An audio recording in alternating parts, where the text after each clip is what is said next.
અમરેલી જિલ્લાના ખાંભા તાલુકાના ભૂંડડી ગામે એક હૃદયદ્રાવક ઘટના બની હોવાનું સામે આવ્યું છે. નદી કાંઠે માતા સાથે ગયેલા 2 સગા ભાઈઓનું પાણીમાં ડૂબી જવાથી કરુણ મોત નીપજ્યું. આ અકસ્માતને પગલે સમગ્ર પંથકમાં અરેરાટી વ્યાપી ગઈ અને માતા પિતાએ પોતાના બંને સંતાનો ગુમાવતા પરિવાર પર આપ ફાટ્યું છે.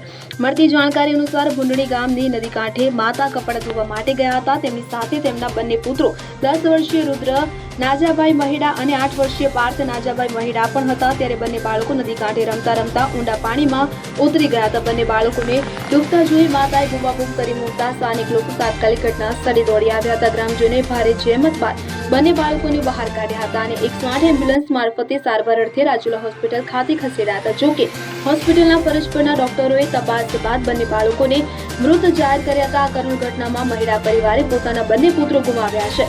આ ઘટનાની જાણ થતાં જ ખાંભા પોલીસ કાફલો પણ હોસ્પિટલે પહોંચ્યો હતો અને આગળની તપાસ હાથ ધરી છે. આ ઘટના અંગે રાજુલા જાફરાબાદ ખાંભાના ધારાસભ્ય હીરા સોલંકીએ ઊંડા દુઃખની લાગણી વ્યક્ત કરી છે.